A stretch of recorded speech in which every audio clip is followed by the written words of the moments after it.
Hello, and welcome to the kickoff episode of Retro Movie Roundtable. I'm your host, Russell Guess, and joining me is my co-host and good friend, John Flack. John, say hello. Hello, everyone. Glad to be here. Yes, this is the beginning, and I'm excited. How about you? I am super excited. So, welcome to the Retro Movie Roundtable podcast. This is a podcast where we're going to choose movies at least 10 years or older, and we're going to break them down. Each episode will be a different movie, and we hope to cover a lot of different tastes and genres and the whole spectrum out there. And this is a episode to say hello, give you a flavor for who we are, and what this show is going to be about. John, tell them where we met. Well, we met in the small town, city, you might say, of Charleston, West Virginia, in junior high school. Back in the 7th grade, as we went to different elementary schools, but quickly formed a pretty strong friendship and bonded over a number of things outside of movies, from video games to music to just general fandom of different things, sports, and it's blossomed into something a little different today. John and I are born in 1985. We're born a day apart. I'm older, so I might be a little more wise. Have been on this earth a little bit longer. So He's got those aged looks, though. That's I've got the youth now. So that gives you an idea of the perspective that we'll be coming from. So yes, we're millennials, but we're that like early pivotal part of the millennial spectrum there, where you're kind of in the X, kind of in the millennial door, half foot in, half foot out. The Xennials, as some people refer to it, the sub-generation there. So we've been watching movies our whole lives, and it's not something new for us. John, when did you discover that you had a thing for movies? You know, I can't even put an age on it. I was pretty young, though. I really enjoyed watching them with my father from a pretty young age, as he exposed me to a pretty wide variety of genres and films. He being a teacher himself, he was a very good guide to have at that moment. And I think he might have realized I had a kind of special appreciation. But definitely by the age of 10, I kind of realized I liked movies more so than most of my friends, and including different types of movies. But a lot of kids that age, you tend to stick more with kids movies, action movies, things of that nature. But I'd already really branched into enjoying dramas at that point as well. So I can't really pinpoint an exact time of it, but I realized I liked to break down and analyze various aspects of the movies, from the writing to the acting to the effects, direction. Definitely by the time we hit junior high school, I was already really into looking at those facets of the movie making process. How about yourself? I met John and I thought a couple things. I thought, man, that guy's pretty tall, because I'm short. And two, this guy's a movie guy. Like, right off the bat. And also, he's better at video games than I am, and I can get all the tips for how to beat the things that I have trouble beating from this guy. So, definitely a good friend to have. For me, I may have come a little bit later. Actually, probably about the same time in junior high, when I realized I might be maybe a slight leg up on some people. I used to be in Scouts, and we used to take like these week-long camping trips, and, we'd play fun games, like one of the games like that we would play either in the van on the way up or around the campfire would be movie games, where you have to name a movie, but you had to have seen it. And furthermore, if you are called on it, you have to be able to give some information about it. So they can kind of call your bluff, just to make sure nobody's just naming movies that they know exist but haven't seen. We'd go in a big ring. And again, these games take like a week to play out because it takes time. And regularly I would get down to the last person or the next to last person. So I was doing quite well, even competing with people who were older than me. And again, that the more years you're on this earth, the more movies you watch. So in college, my girlfriend at the time, now wife Mary, and I would rent movies a ton. They used to have it was in the dwindling days of the rental stores, and they had like a program to like any used rental, one free rental a day. We cleaned up on that pretty well, actually. So two of us could go in there, and each of us with separate accounts could get a free movie and not even get anything else, and nor did we. So we just ignored the outer walls of the movie gallery, I think it was, and just watched a ton of movies. And it's something we've always enjoyed together as well. So, Well, and I think that, we got lucky in our age, because it's interesting you're talking about rentals because, younger folks, that might seem like a little bit of a foreign concept if it's not put straight into your house, be it digitally or in the mail. And we have kind of been lucky in that we got to see wide access to movies, and it really helps give you a diverse variety to choose from. Whereas when we did have to go to, I remember Superstar Video at Ashton Place there in Charleston, you were, at the will of the stores what they had in stock. And not even just what movies they had. Sometimes they'd all be taken. And so you had to go with something else and a VHS. And then even more so, we only had really one VCR to watch anything on. Now you have all these devices and different ways to watch them. Your video game systems, your computers, all this stuff now. You can watch movies in so many different ways. And I think that we're just extremely lucky that we have all of these tools to watch these movies now.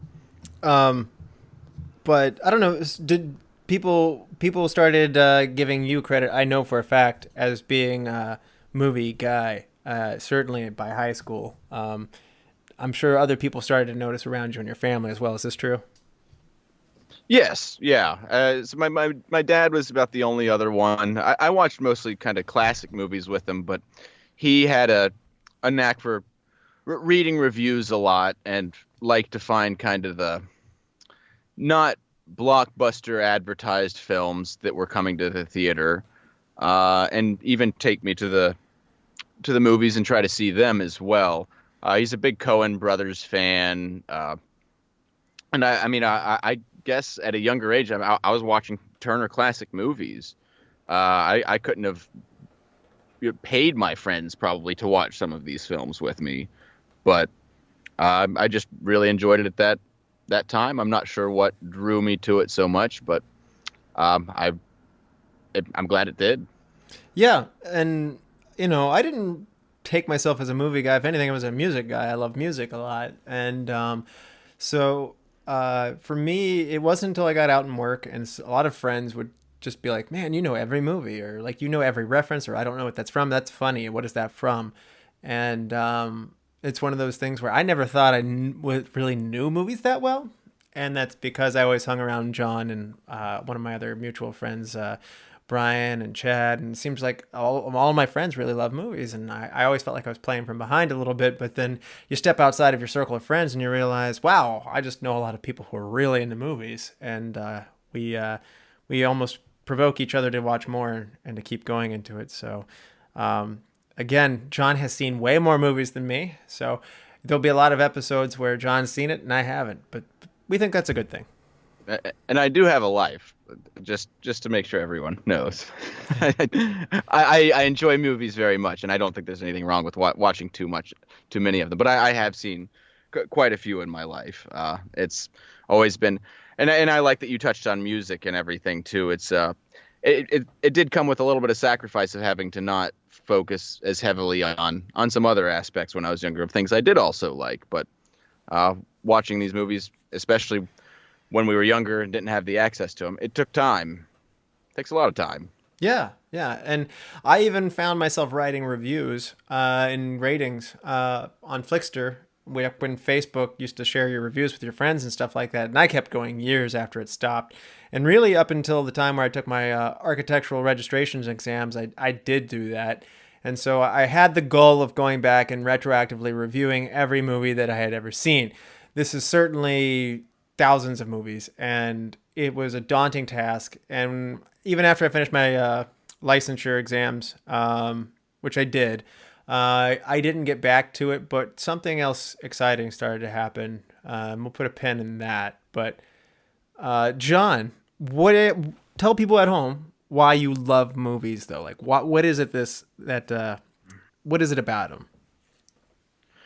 Well, there's a number of things I could mention, but one of the biggest things to me that I find so incredible about them is as far as an art platform, it requires so many people working together. And I just love the idea of people trying to get on the same page and trying to compromise and work together to make something bigger than themselves. And, it takes, you're starting with a story, and then you have to find, your director and actors, camera workers. I mean, just especially in movies that come out today, they'll often say at the end, this movie employed over 10,000 people, which to me is just fascinating that so many people can come together to realize one dream, like one movie. And I love that idea of collective teamwork to make something happen. And it doesn't always work, obviously. Sometimes it Catwoman. kind of falls on, yeah, sometimes it falls on its face. And, there are movies there, and I'm sure we've all seen plenty of them, where they have a great cast. And then you watch, you're like, how did they produce such an awful movie with this? But it happens from time to Didn't they time. know it was bad and they needed to like change things midway through? You sometimes wonder. I wonder that myself. Sometimes there's people that are on the set just like, this is not going well. But when you're partway through it, what are you going to do? Stop? Like Start over? I don't yeah. know. um, so, yeah, for me, I'm at the other end of the spectrum. I'm on the viewer side. To me, I've always enjoyed the shared experience with others. I like watching movies myself, but I mean, I really do enjoy talking to other people about the movies that I see and to talk about their opinions. I always like to know, I like to have debates or to find what they saw in the movie that I didn't see. And I'm always excited to share the experience of the movie with somebody, whether you watch them or whether you talk about them after the fact. So it's a great uniter. People from all walks of life like movies. Occasionally, you'll meet a weird bird out there that doesn't like movies, and unfortunately, we're usually not compatible. And I'm not going to be friends with them. But so uh, it's it's fun. It reminds you of good times of watching movies with your parents, home when you're a kid, and watching things expanding your knowledge of the world, watching things you shouldn't watch, watching with friends, watching with my wife, and a lot of my happy memories are just simply sitting around in your pajamas watching a movie. So to me, it's again, John's more on the creation side, maybe, and I'm more on the this is just something I selfishly like to share with others. So, and then we want to share that with you guys. Well, and I'm glad you kind of took it that direction because uh, even in appreciating the creation process, I love the conversations that are sparked when you talk about a movie because, as you mentioned, someone else might notice something else, that you didn't, and you might have noticed, the cinematography and costumes and wardrobe more, whereas I heard the music more in this film, and it makes you stand outside of yourself for a second and be like, huh, I didn't think of that in that way. And so the conversations you get after watching them are so much fun. And so I have to reiterate what you said there. The shared experience with people, and it just helps you branch into other types of conversation because, many movies are based on real events, even if they are fictional stories, but they're very relatable to the human experience.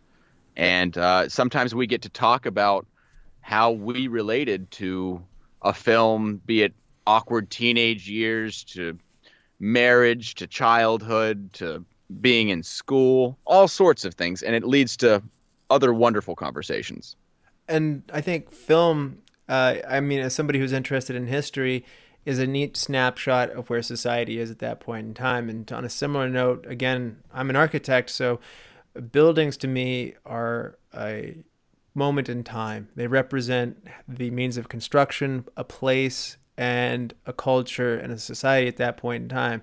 And to me, music is perhaps the most closely related art form to architecture, but you certainly have a great deal of parallels between architecture and art, technology and development that's going around you at the time, history and the political discourse, how people perceive their culture around them, and as well movies and how you light and how you sequence things and how you move through things. So architecture is one of those really fun fields for me in that you just never stop associating things with other areas. And I think film's certainly an art form that has some connections to architecture. And as a designer, I just think it's really cool. And I relate a lot to maybe the director, and as they're trying to take the restrictions and the demands of the studio, and they have a client just like we do, and they're trying to make something creative that they're proud of. And as John mentioned, when it's done well, it feels really good. And a lot of people work on a building, particularly of a large scale. But unfortunately, 90% of the buildings out there are just buildings, and they're not architecture, and they go wrong. So it's exciting to see how movies associate with other things, and it connects to a lot of points in time for me. So Yeah. So, John, why this podcast? Well, honestly, and kind of looking back on it, is I'm kind of wondering how we didn't get to this sooner. But when you and I get together on the phone, as we live in different states now, unfortunately, we talk for a long time, not just about movies, ranging from sports to life to video games to just anything that might be topical at the time. Shoes and chips and sealing wax. And movies is definitely one of the bigger ones we talk about, especially because I like to refer to quotes and things as much as I do. But it just kind of seemed like, hey, this is why not try having a shared experience and kind of broaden our horizons a bit and try to go out and create something a little original. It's true. I mean, podcasts seemed intimidating technologically. This is when we got there. And, two of our other friends who you'll probably undeniably hear on the show at some point as guests wanted to start a podcast with the two of us. And we debated a long time over what the subject matter should be. We threw up tons of ideas. And, John and I really gravitated around the idea of a movie podcast. I knew John had this expertise at it, and he was really good at it. And I enjoy talking to him for a long period of time about movies, and it'd be cool just to talk to him every week if possible, and share that with other people. Again, we like to see what other people think too, so build a community is really what we were trying to do. And our other friends were on the West Coast, and the scheduling and the logistics were very, very difficult. 4 people is probably too many for a podcast. And so John and I kind of, everybody parted ways very amicably. And like I said, you will definitely hear both of those other friends on our podcast at some point. But, John and I said, let's do this thing together. And we started to build this. And it's taken us about 5 months of work behind the scenes. Neither of us are tech people, so to learn the ins and outs of what it takes to do it, as well as figuring out what we should do. I mean, our first beta episode lasted 3 hours, and we said, that's not going to work. Yeah, it's longer than the movie. Yeah, Elizabeth told John, I was like, I don't know what you're doing. And I think that one of the important things to note is it was nice to, and maybe it's because in life I've learned that if you want to get better at something, you have to challenge yourself. And this has certainly been a challenge, not just in the technological aspects and everything, but we know we're not going to hit everything out there, and we expect some feedback and even at times criticism, which is a good thing, but that's the way you grow.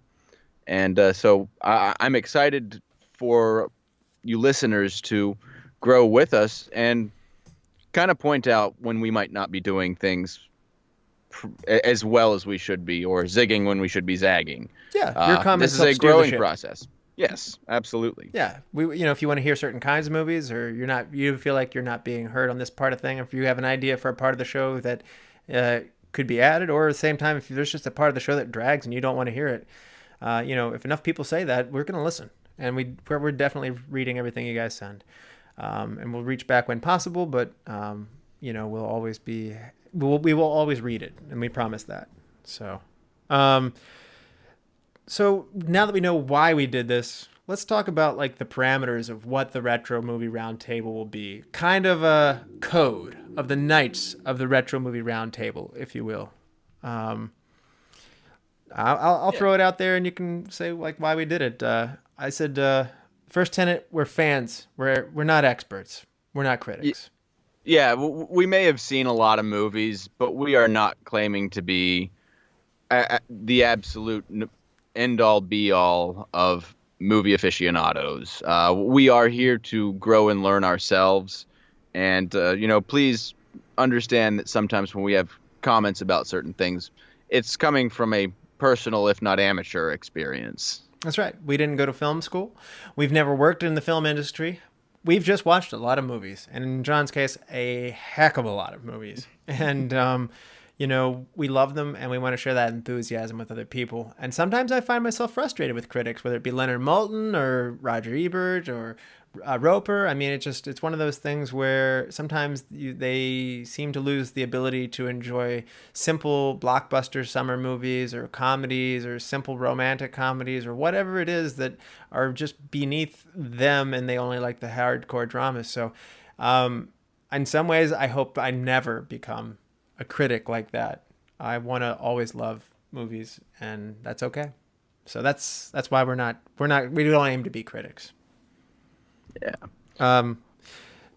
Tenet number 2, great movies, classic movies, acclaimed movies, intriguing movies, but also fun ones, movies that should not be forgotten, movies that you missed, movies that you want to discover that are great but you just never saw, and maybe a guilty pleasure or two thrown in. That's kind of like the wide range spectrum of what we want to cover. And I mean, it's not a lot of restrictions pretty much, right? Exactly. And again, if you all have an interesting perspective on genres, subgenres, or even just an interesting category, that's again why we're here, is to broaden our horizons and grow along with you, and hopefully maybe pick out some movies that we haven't even heard of before. So tenet number 3, the movies must be at least a decade or older. And why did we come up with 10 years, John?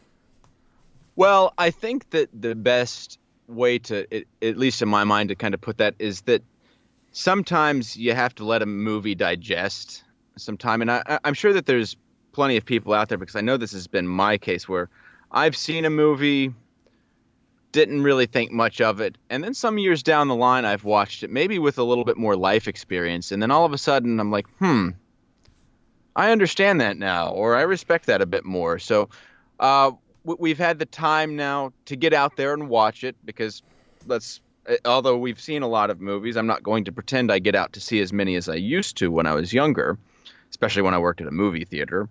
But it's good to have that kind of aged, like a fine wine. It's like, how does it taste years from when it was conceived? Does it hold up?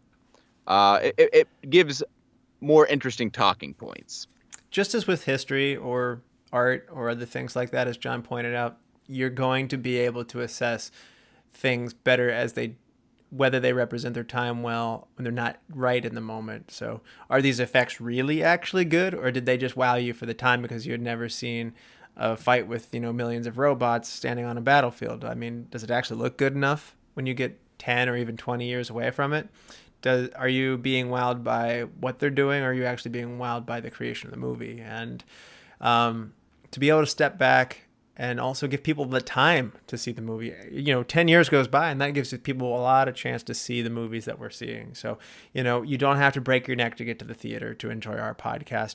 We hope we pick movies that, at least a majority of the time, that if you enjoy watching movies, that you'll have already seen. And if you haven't, we hope that you take that as a challenge to go back and watch that movie with us. And in many cases, one of us may not have seen the movie ourselves, and that's fun. Ride the ride with us. Go watch that movie and then come back and check out the episode.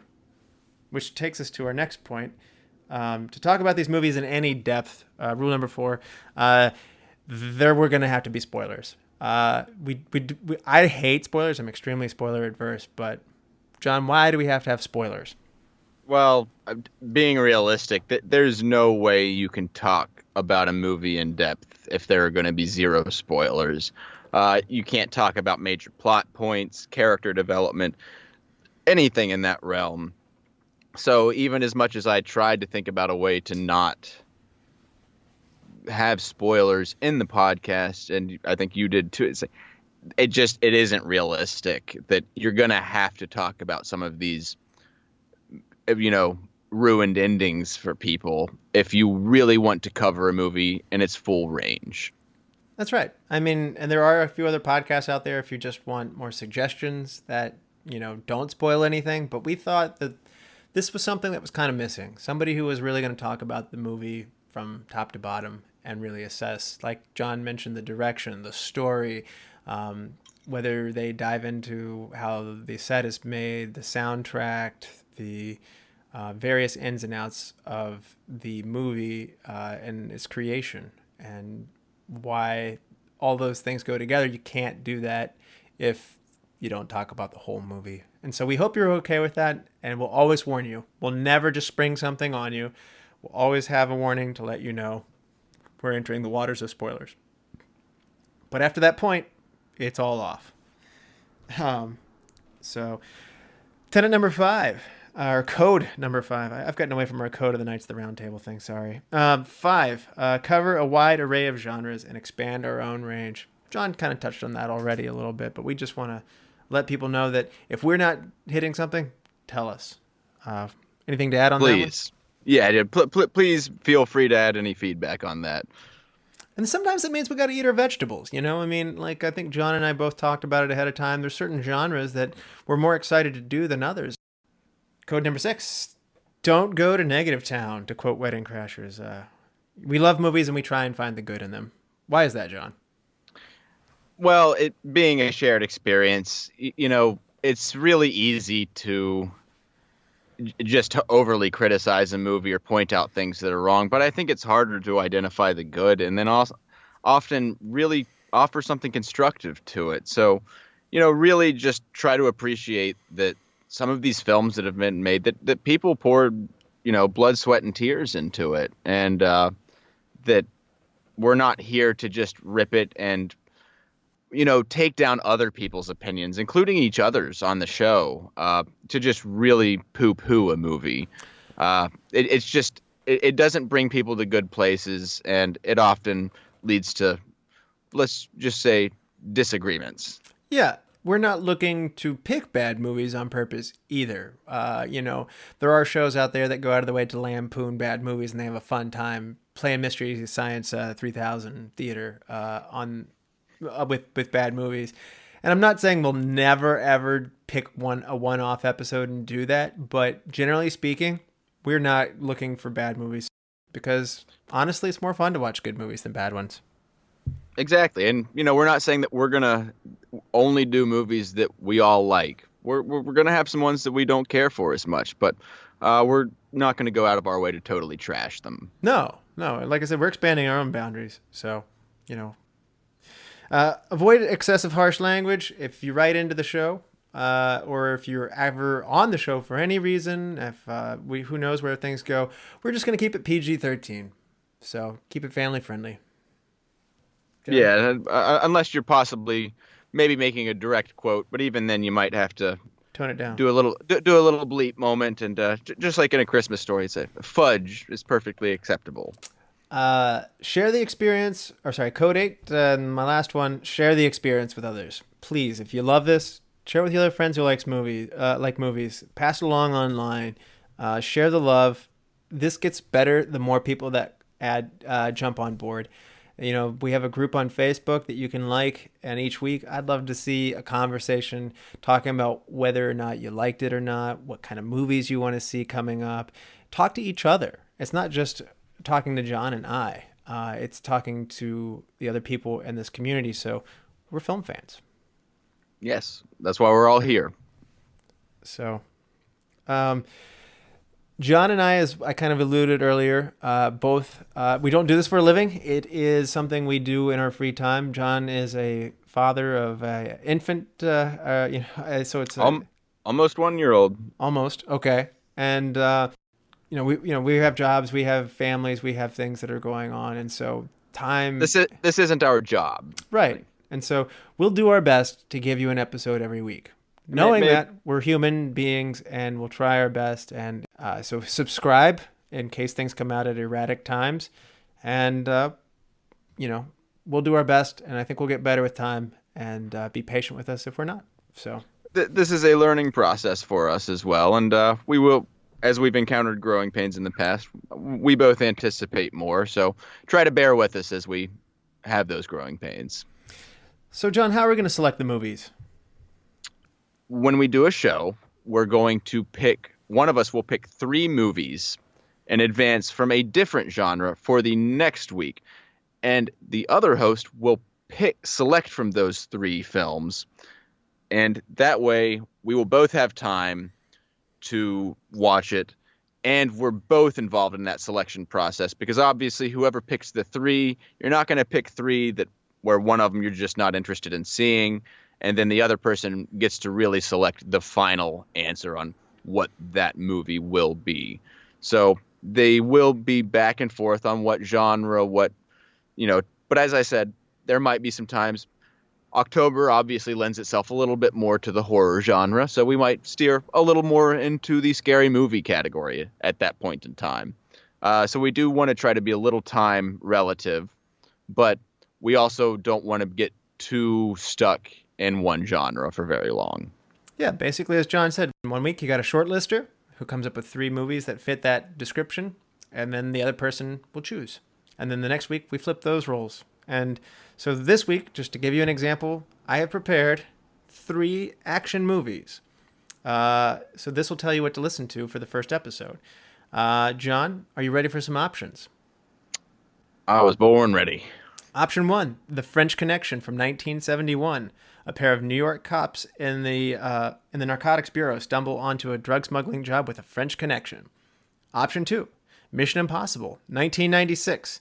An American agent under false suspicion of disloyalty must discover and expose the real spy without help of his organization. Option 3, Escape from New York, 1981. In 1997, when the U.S. president crashes into Manhattan, now a giant maximum security prison, a convenient a convicted bank robber is sent to rescue him. So, those are your 3 choices: French Connection, Mission Impossible, Escape from New York. Those are some good movies, but honestly, just having come out with another one this year, I think it would be a lot of fun to go back and look at the beginning of this new franchise of Mission Impossible. Mission Impossible it is. And it's that simple. Every week, we'll just flip that around. So next time, John's going to hit me with 3 movies, and I'm going to pick from that. We let you know what we're going to do before we do it. The point of that is so you have a chance to watch it with a whole week's notice before we get to it. Absolutely. This is as much for you all out there as it is for us. And so we really want you all to be keeping along with us in the process and be involved in it. We just wanted to do this to give you an opportunity to let you know who we are, why we did this, and why we're qualified to do this. Exactly. Well, thank you so much, everybody. Thank you, John. I am looking really forward to going on this journey with you. Oh, thank you. No, I'm glad to be a part of it. We look forward to growing with you all. So thank you, everybody out there for listening. I hope you enjoyed this. If you didn't, just skip through it and go straight to the movies. Until next time, be good to each other and watch more movies. John? I can't help myself but to say it, but I think this is the beginning of a beautiful friendship.